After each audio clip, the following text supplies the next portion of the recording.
definitely. Okay, we are live.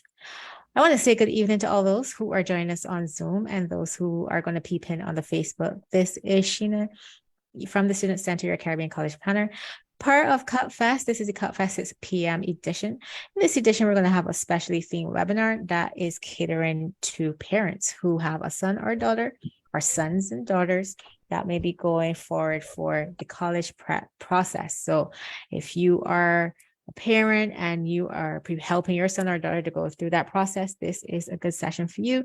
And to help me do this, because I'm not a full expert, I'm not going to say that. I'm going to have the help of Samantha from Brock University, based out in St. Catharines in Niagara in Canada, to help me along the way to answer some pertinent questions that we tend to get a lot of from dads and moms and educators and students alike that are going through this process. So hi, Samantha. Thanks for joining me this evening. Hi, thank you so much for having me. All right. This is going to be, I promise that I'm going to ask you some solid questions that you can answer. And we know the preparation process really starts from the time when the student starts thinking about next steps after secondary school, and they're wondering where next they're going to go to. We know that studying abroad particularly is very popular, and some persons are measuring their local, regional, and international options. So I'm going to have I have some frequently asked questions I'm going to throw your way, and this will help a mommy and a daddy going through this process, things to consider. So let's get straight to it.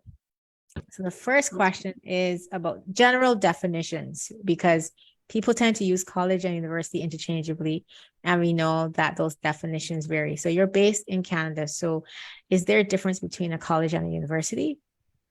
Yes. So the way I explain the main difference to parents is that college is going to prepare students with that technical background that they're looking for careers. So they're going to learn how to perform a certain job, whether it be, maybe somewhere in the trades, maybe we're looking at performing human resources. So doing books or doing accounting, those sorts of things.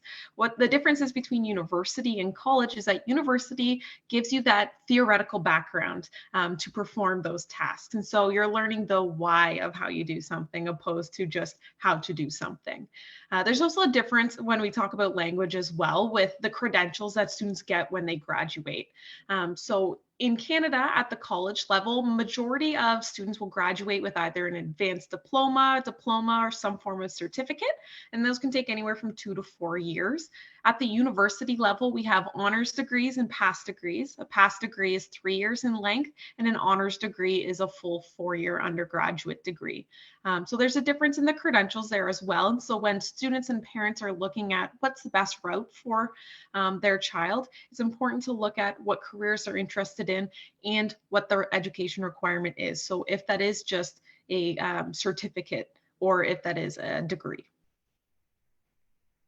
What would you recommend? So parents always assume university, and they're thinking in terms of degrees. So what are the type of areas that you would recommend parents to consider university as opposed to a college for? Definitely the positions where there's a lot of movement in the chain. So where we're looking at if your child is interested in maybe going into management, for example, really in any industry or any sort of career, they'll eventually need that undergraduate degree because they're looking for those soft skills that you gain and those transferable skills that you gain at the university level. When you're moving up into higher positions. And so if your child is interested in maybe more of a service position, college is going to be an excellent route. But anything above that, typically university is going to be more where you're going to have to gain that knowledge. So even if they don't get it right outside of high school, there's always the opportunity to go and take university studies later on or transfer from college to university. However, it's good to do the research ahead of time based on what they want to study, so that way they can do it the most effective. And, a lot of people say it's important to get your studies started a little bit earlier on. And so if a student still has that motivation, it's great to get the university studies closer to outside of high school. So basically colleges will be for applied, practical, hands-on. And as it relates to Canada, if they're looking at Canada, for example, I know there are variations for the US and university. Obviously, I know you talked about if you want to do an honors degree or a past degree, is more, there's a bigger learning curve. You learn different components. So if they're a big theory, understanding the theoretical aspect of what you're studying as well. And if you're going on to a management position, if you want to get into senior management, then a degree would be better suited technically. Is that correct?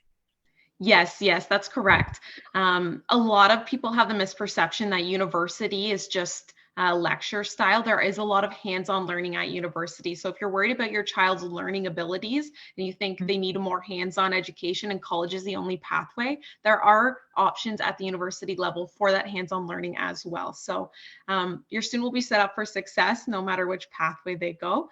We just recommend that if they want to go anywhere higher than that service position, university is typically the education that's required. All right. Okay, so another frequently asked question we get is about rankings.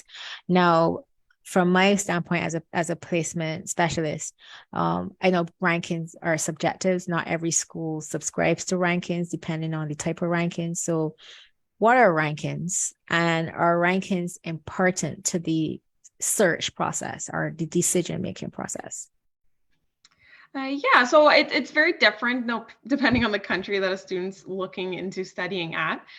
In Canada, the way that works is we have what's called the Maclean's ranking. And so this is input from students in different institutions, and they'll score universities on different levels of different areas. So this could be services, this could be supports, this could be, extracurriculars, sports activities, those sorts of things for students.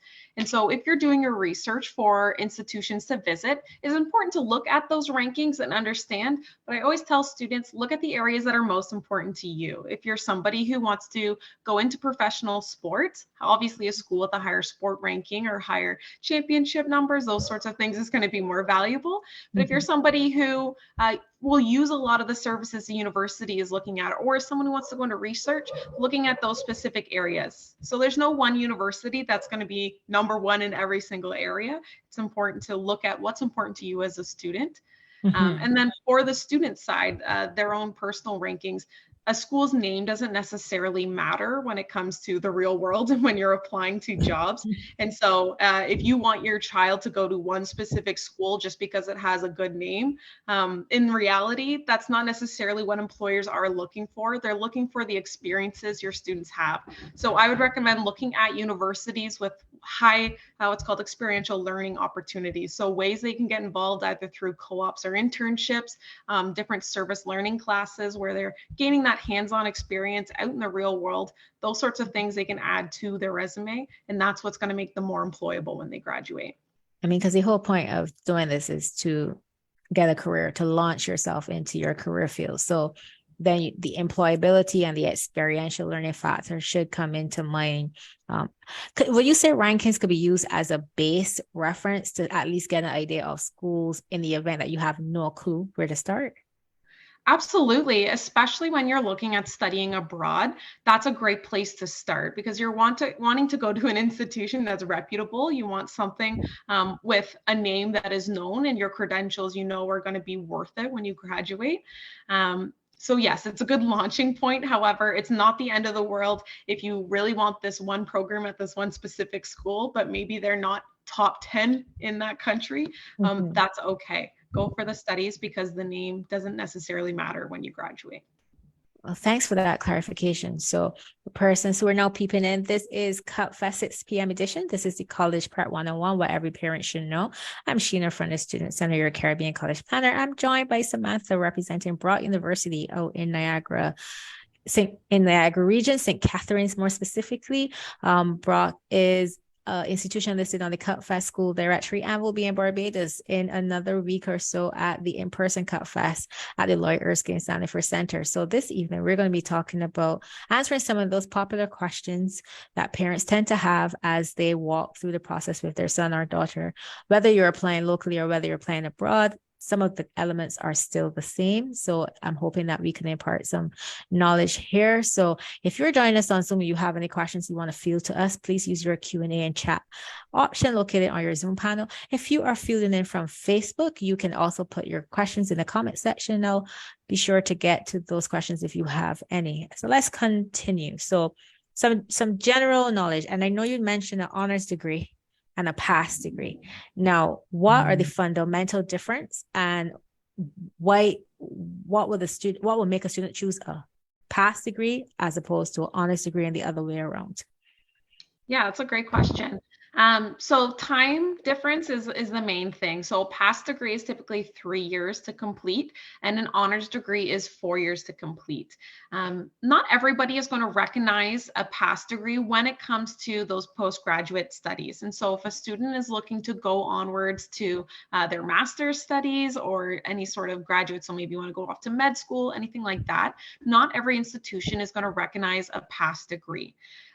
For students who are looking for postgraduate studies, or if you're looking to just gain the most common credentials in Canada, an honors degree is going to be what you're looking for. It's 4 years to complete, and you're just gaining some additional information from that 3-year degree. So it's just extra courses that are going to make you more holistic, more rounded in this certain area of studies, and you'll do some research courses typically as well in your upper years.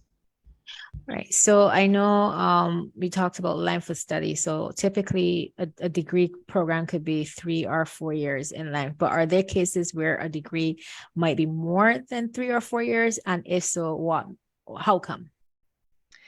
Yeah, there are not, to my knowledge, at least any official degrees that are over 4 years in length. That 4 years honors degree is typically the longest. However, a student may take additional time to complete their studies. So if a student were to take a lesser course load, they could extend it by a half a year or an additional year. However, there's no requirement for a student to study 5 years in one specific undergrad. Okay.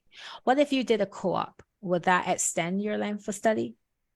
Yes. So the number of courses you take does not change from a 4 years honor degree. So it's typically 20 credits for a student. However, because you are taking breaks throughout your studies to go and work, it extends that amount of time. And so that is one of the things with co-op, if your student is interested in co-op, is understanding that it typically extends it one semester to a full year, depending on the program. One semester is most common. It's not often students have to do 5 years of study. So it's typically 4.5. But they are getting that work experience, which is excellent, but just understand the associated costs with remaining in another country for that half year. Would you have to pay full tuition when you're on a co-op, or is there a fee difference? Universities have different structures. At our university, and what I understand to be most common is you'll pay a fee for co-op while you're away on a co-op term. It's typically almost equivalent to one class. So you're not paying full tuition, you're paying a very reduced amount while you're on studies. Okay, because that's also a common question that parents may ask when they see a co-op term. And while we're on the co-op discussion, I won't want to veer off. People tend to think that co-op is automatic. So is co-op automatic? And if not, how does co-op actually work? I know it's used when schools market and promote their programs and across the different institutions, but the practicality of a co-op, how does it work? Yeah, so there's on the admission side, there's two pathways universities go about co-op. The first one is direct entry. That's what we have at Brock University, and there's other institutions who have that as well. Is when a student applies and at the time of admission, they indicate that they're interested in a co-op program. So if they receive an offer of admission to the university with the co-op, it'll say so on their offer letter, and they do not have to apply for co-op in their upper years. They start the process of taking prep courses that'll teach you how to build resumes, those sorts of things, and students can go find work for their work placement. And so there's no other obstacles there with that direct entry route. The other option is students will have a co-op program that they'll apply to. However, typically after their second year, they have to apply for the co-op portion of their studies. And so they're in a separate competitive pool with other students at the university. And so that is not a guaranteed pathway at the time of being admitted to a university. Students would have to apply for that co-op portion after their second year. Okay, and that is not guaranteed because you're competing with other students. So what makes you successful in that application process? Yeah, they're mostly going to look at grades and performance for students. I know many institutions will take the top percentage of students who've applied for co-op. So they're looking for high averages in those first 2 years at university. Right. And so a co-op means paid work, correct? Not unpaid. Yes, so there's two terms when we talk about language. Co-op is a paid work experience, and an internship is an unpaid work experience. Okay. Depends on the country that students are applying to. In Canada, all co-op terms require payment. There are very few internship opportunities for students because we do more co-op placements. All right, because I know in the US sometimes but international students, it's not that easy to have a paid internship sometimes. And so most of your internships in the US are paid or unpaid, tend to be unpaid. So when you're looking at destinations, you're considering the major destinations for Caribbean students outside the Caribbean would be the US, Canada, and the UK. When someone advertises an internship, when I see that word, I always ask up front, is this a paid or unpaid internship? But I mean, unpaid internships are very helpful too because they help to land your feet and to network. So just at the UN, you don't get paid. If you intern at the United Nations, you don't typically don't pay interns, and some interns are there for a year or a whole semester worth. So just be mindful of that, depending on the country that you are looking at. So, in terms of admission requirements for persons coming from the Caribbean, typically, what are the minimum admission requirements for students? Yeah, so at Brock University, students at minimum need to have their CSEC, Mhm. and we're going to look at their CAPE results as well. And so they need to have pass a minimum of 5 subjects at the CSEC level with a minimum grade of 3. And within that 5, at least 2 have to be CAPE level 2 with a minimum grade of 4. So that's what we're looking at. We're going to be looking at CAPE requirements for any of our required subjects. And so if a required subject for a program you're interested in is math, we're going to look at those CAPE level maths. We'll also Mhm. look at just the CAPE level for, what else would it be? Sciences as well, if there's a science Mhm. requirement. We're always going to take the higher level education for those requirements. Mhm. A lot of universities will have all of these requirements posted on their website. So even if you're looking at, let's say, Canada, and the initial pages show all Canadian school requirements, each website will host credentials by country typically. So if parents are looking to see what my student needs to have to be admissible, you can find that results on any website in Canada.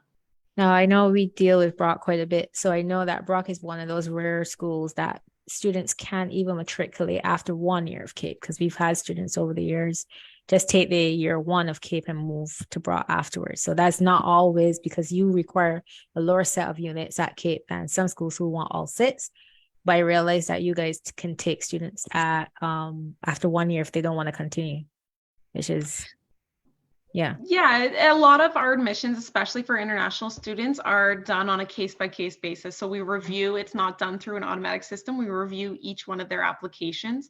Mhm. And so even if you don't get in on your first year, you can continue your studies in your home country and apply in your second year if you improve grades. Virtual high school classes are also a great way for students to find it easier to gain admissions, especially in Mhm. another country if you take them in their education. So we have virtual high schools. We're not affiliated with at Brock University, but we recommend to students because students have great Mhm. success with. That's another great way if you're worried about a student who maybe doesn't have that requirement from their school. All right. And another question we get is if I don't have higher level math, so I I only took CSET math, could I still apply to Brock even if I have CAPE, but take a math course from within Brock and then move to the program I would like to apply to eventually? It depends on the program that the student's interested in. If there is that math requirement, they will need that higher level math. If there is not, so let's say you're applying to history and there's only that English language requirement and the English Mhm. course requirement, you won't need that higher level math. Okay. And apart from CAPE, are there other credentials from the Caribbean that you take? So, like, if someone has post-secondary education, either from their state college or community college or at their university, local university, would you also accept those students as transfer applicants? Absolutely. We do accept transfer students from all over the world. And so they would just have to provide proof of those sorts of transcripts. And we do look at their most recent grades. And so if they're performing well at the college or the university level, we will consider those grades for the admissions process. are they, how is your transfer credit system working? Because I know some students may gain transfer credits from CAPE, sometimes from their associate degree, or if they're transferring from university. So what do they have to do to be considered for transfer credits? And how does that work if they do gain transfer credits? Does that mean less time? Yes. And so a lot of people will ask, will I be in year two if I get transfer credits? Mhm. The way transfer credits work is we look at the courses that you've already taken or courses that you have really high grades in. And if it's a direct match to a course that we offer at Brock University, we'll offer you a transfer credit for that course. So you do not need to retake that. We recognize that you've already taken it at another institution. So you can take courses at other universities, transfer to Brock, and you might have second year courses that you don't have to take any further, or third year. Depends on the classes that you're taking. So you're not necessarily going to skip a year, but it will lessen up the amount of time that you have to study. So like I mentioned, an honors degree is 20 credits. You might receive 5 transfer credits. So now you only have 15 credits to complete, and it might accelerate the amount of time, but it doesn't guarantee you one less year, for example. Okay, so there might be exemptions and different depending on how you're taking your courses, which can still Exactly. lead It to can be some a little bit from savings. everywhere. Yeah, so it could be a savings on time, which overall leads to cost savings overall, but it all depends on what you're applying to. Yeah, and I always advise students who do gain transfer credits to talk to their academic advisor, because if your plan is to maybe move sooner or not want to study as long, they can help you set up a course plan that's going to set you up with those goals that you're looking for. Right. And that's important to consider, especially when you're looking at the financing part of it overall in the long run, which we will get to soon. Just to summarize, with the minimum, with the admissions requirements, and we're speaking with Samantha from Brock University, so based out in Canada. So this information might be contextual. So if you're considering Canada, which is actually the number one international study destination of choice among Caribbean students at this time, minimum requirement would be obviously your Caribbean Secondary Examination Certificate plus CAPE or 1 or 2 years of state college or 1 year of university. So you have different entry points based on how you are going to start. So you can work a strategy out if your objective is to get abroad at some point, but you want to know how you're going to come in, whether direct from high school or direct or from community college or from university, you can set it up accordingly. But minimum CSAT plus CAPE if you're still in high school. And some, depending on the program, you might be able to come with 1 year of CAPE. So it depends. So do ask your questions. And I'll like to say again, this is CupFest 6 p.m. edition. Those who join us on Facebook, good to see you. This is College Part 101 for what every parent should know. If you are a mommy or a daddy and you have a son or a daughter or both, who knows, looking to prepare for college and university within the next year, then this is a good session for you. If you have questions, please feel free to put in the comment section. If you're on Zoom and you have queries, use the Q&A or chat option. Let's move on to the actual admissions process. So deadlines. What's your recommended time frame to submit an app? Yeah, so there's three entry points at Brock. The most popular is our fall entry for students. And if you're applying for fall studies anywhere in Canada, you need to have your application in by January 12th. That's the big deadline. There's a lot of competitive programs that will close at that time, and you would be competing against other Canadian students as well. So January 12th is the deadline to submit your application. We will accept some later applications. However, we cannot guarantee spots are going to be open in the programs that you're wanting. So if you're interested in any of the very popular programs at university, January 12th, that's the big deadline. If you're looking to study in winter, so we have a January intake as well. October 1st is when you need to have your application in. That's when we recommend. However, students, again, as long as you have your documents submitted sufficiently, you may be able to begin studies for that timeline. We only give that bit of a space so students can apply for visas, students can get all their documents submitted. So the earlier you apply, the better. And then finally, February 1st for our spring intake if you are looking to apply for spring. And spring is May. Yes, correct. Right. And if you're looking at the US, they might call it summer.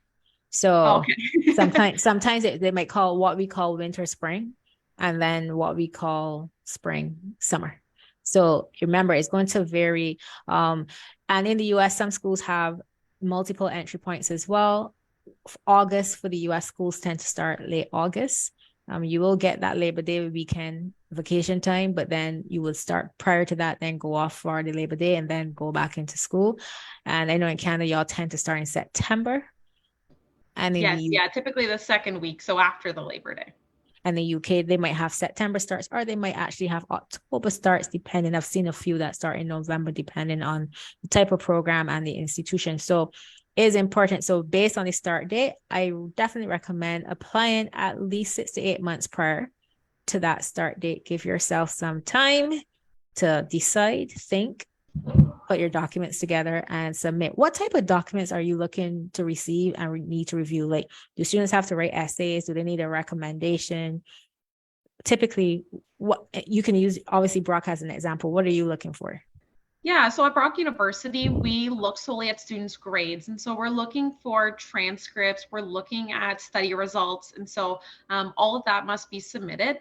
There's two types of documents students can submit. So your unofficial documents, those are if students log into their student portal, they take a screenshot of the grades that they have at their school, those sorts of things. We'll accept those to start the admissions process. However, we will require official transcripts from any previous education institute. So high school, if you go to college or if you go to university, we will look for those sorts of transcripts as well. And those are submitted directly from the institutions to Brock University. That's going to be the same for any university in Canada. You have to have your institution previous schooling send directly the transcripts to the university that you want to study at. And what's your typical turnaround time to get back to a student? Truly depends on how quickly the student can get their documents submitted.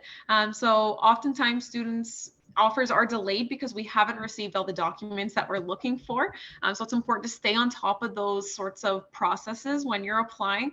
We might come back and ask for a transcript just to clarify maybe a timeline from students, or we might ask for a course calendar so we can just understand what you've studied to give transfer credits. And so the quicker you have all your documents submitted, once we receive everything, 2 to 3 weeks at the absolute most is when we typically will send an offer to students. We've been quite quick in recent years. And so as soon as students get their stuff in, we always can offer, if eligible, some admissions. Okay. Now let's talk a little bit about money. So we know that education is not cheap. It is an investment of resources and your time, effort. So for parents coming who will not qualify for domestic fees, they're going to be paying international rates, which tend to be typically higher. So in terms, what's the average cost overall? This includes tuition and living. Say, for example, to study at Brock, what's the average cost for an international student? Yeah, so tuition, you're looking anywhere between $31,000 to $33,000 Canadian, just to clarify the currency. So for just tuition alone. Now, if you're looking at our total anticipated cost, that's going to include tuition, fees. You're obviously going to need housing. You're going to need dining. You're going to need textbooks, all of that stuff that you need to study. You can allocate typically $48,000 to $51,000 Canadian a year for students in Canada to study. That's kind of the range. It depends on the program students are interested in as well. Our arts programs are cheaper than, science programs, for example. So you can always understand what those fees look like.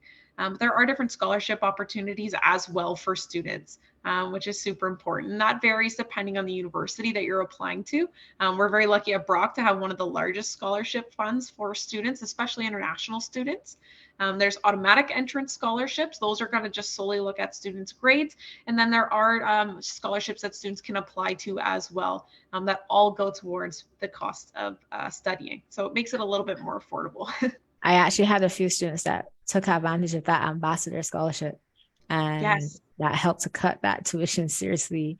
So, I mean, they're still paid out for living and other things and up the shortfall for any tuition, but it was quite sizable. But they were, they're very high academic performing students, and they put the extra application in, and they were very successful in that. So that's one thing I have noticed about students applying to Brock. So for those of you thinking about money, is expensive, yes. You work out your financial plan. So you can see which portion you're going to finance through your funds or a loan, and then see which portion might come through maybe any available grants or scholarships that you may qualify for. But obviously that route, you can't fully depend on that because it's dependent on how successful you are in obtaining it and then maintaining it as well. And there might be other forms of support you might get through family members, personal savings, but you have to make a full financial plan. And next week, we actually have our scholarship session. So for those of you who want to find out more about scholarships for international students, that session is next week. So you can attend that. Then the following week, we're going to have a full financing education webinar, which will feature some of our financial partners. So there's help. There's all different ways and methods to do it. Is there a particular deadline for scholarships at Brock particularly? We have what's called the One App, and so it's a rolling scholarship bank for students, so they can apply almost at any time throughout the year.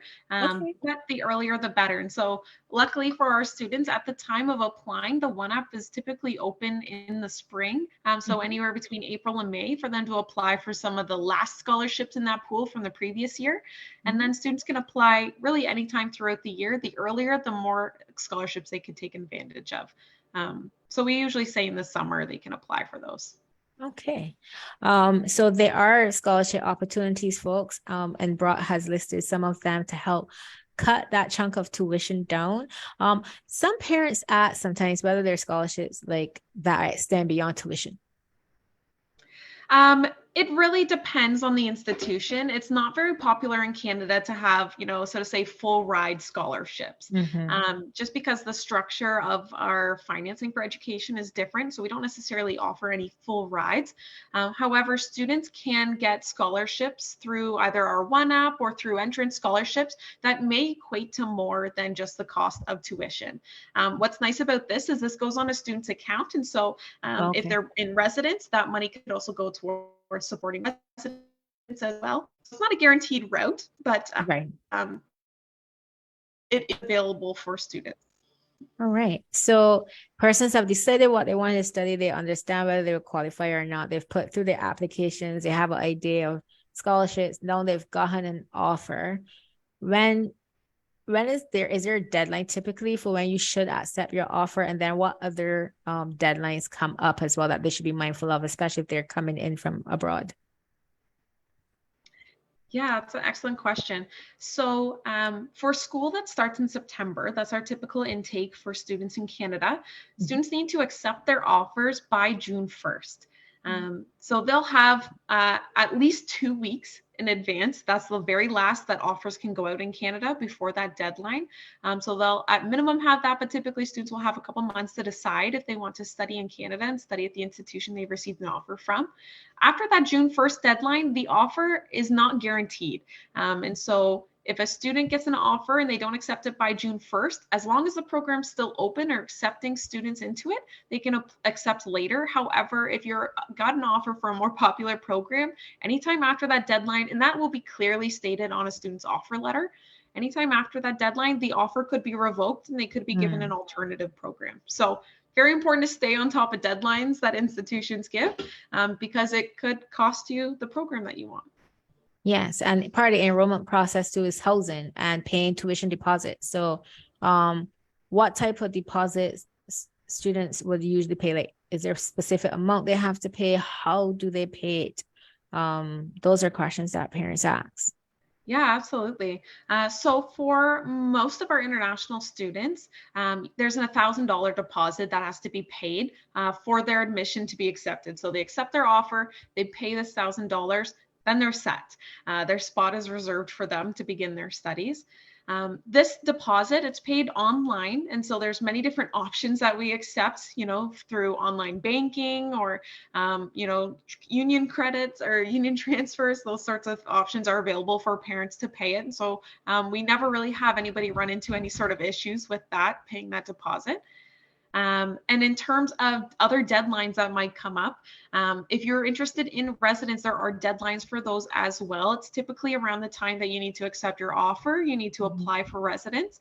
That's the typical timeline. And a lot of schools will have a residence guarantee. So for students applying by a certain deadline and having their application and maybe a small fee paid, at Brock it's $600 to go along with your application. And that goes towards the cost of residence. As long as students have that in, they're guaranteed a spot in September, which is nice to know that you have a space when you arrive in Canada for living. So again, all of those deadlines are always going to be outlined in a student's offer letter. The universities are great for including all other amenities that need to be completed. And for students applying to programs where there are those supplementary applications, I talked about Brock needing mostly just courses and grades. There are some programs that might have maybe a portfolio if you're going into visual arts, for example. The deadline will be on your offer letter for when you have to have anything supplementary submitted as well. Okay. And so when's the absolute so when do students start to arrive on campus? Typically when will they move in? And for parents thinking about coming too, where would they typically stay? Some parents ask, can they stay on res with them for the time that I'm there? Like those are some of the questions that you might get to. Yeah, for sure. So I can speak to Brock's situation. So students can move in. Typically, that Labor Day long weekend historically has been our move-in weekend for students. And so students can move in. We do have hotels that are just across our campus for parents to stay at. Unfortunately, and I can probably speak for most universities, parents are not allowed to stay in the residences. It's time to give the students their opportunity to grow as young adults because you raise them so well. However, there are a lot of different hotel options for parents who are looking to stay in the area. What's nice about Brock is we have that hotel across the street and it's only a walk across. And so you don't have to worry about renting a car or anything like that. And you're located in a tourist belt. So there's always quite a few hotel, motel options for persons to consider because you're not that far from Niagara Falls. And Niagara-on-the-Lake is also a good treasured attraction. And you're in Wine Valley as well. So people always come to do their wine retreats over there in St. Catharines. So there are options. So parents will have to budget then, obviously, if they're going to come with their son or daughter for that hotel stay there. So just to recap, this is college prep, what parents should know. It's important for you to have an understanding of what your son or daughter would like to study. And it should be based on not just rankings. It shouldn't just be based on what's popular, but you have to take into consideration your academics, your type of learning you are, your career interests, also your budget, because that helps to shape options that will be within your range. So you can use rankings as a baseline if you have no idea where to start, but it isn't the ultimate way to decide where your child might want to go. And also you have to take into stock their credentials, their qualifications, what they're coming with, and measure it up against what the school is looking for, and to see whether you meet the criteria, and if you don't, what you would need to do to meet it. And recognizing that institutions across different destinations, and even within a destination, will vary based on their rules and policies and how they admit students. And you need to give yourself time to go through this process. So if you have a son or a daughter that's currently in upper six, for example, your prep starts now. It should have started a little bit before as well, because those 6 to 8 months prior to departure and when your final grades come back go very quickly. So if you are still thinking about it, I always recommend a gap year if you're not ready yet. There's nothing wrong with taking a gap year. And if you can come from community college, or you can come from 1 year of university, and some people might spend 2 years and then move on. When it comes to finances, every school has a different price, and it will vary by program. And sometimes your overall cost varies by location. So you can't depend on a scholarship fully. So you have to have multiple streams of income or revenue streams that will help support your child while they are pursuing their studies. So maybe a small portion might come from scholarships. And I know people advertise a lot of a full raise, but there are different stories in the context. So you can't always take everything at face value. So be mindful of that. And so give yourself, technically, from the time you know that you've gotten back your offers, you have deadlines. After you've gotten your decisions back from the various schools you apply to, you have certain deadlines and some expected payments to make. So also budget for that. Keep that in mind so that you can have a smooth ride. It can get very hairy, especially if you have to apply for a visa. and our study permit are both at the same time. So time is of the essence. Definitely make your plans. I hope that this segment was helpful. We covered a lot of different areas. Samantha, thank you for being a trooper. We were 2 men down tonight, but you handled those questions quite well. So I definitely appreciate you for signing on with me to reach out to parents everywhere. This has been Cut Fast's 6 p.m. edition. I want to thank everyone who peeked in on Facebook on the Zoom. Thank you for giving us your time. In the meantime, we have more sessions coming this week. We are on our final countdown. We have 1 more week of online webinars before we all descend in Barbados for the first in-person fair since March 2020. So I know that everybody is looking forward to actually attending a fair in person. I know Trinidad had a fair recently. So Barbados is next on the ticket. So join us in Barbados. We have 30 plus schools from across the world, US, UK, and Canadian schools on the floor at Lloyd Erskine Sandifer Center. In the meantime, you can check out all the various schools through our afternoon and evening webinars and special sessions like this one on evenings. All right. Thank you again, Samantha. Hold for me while I say goodbye to everyone on Facebook. Have a good evening. Continue to stay safe.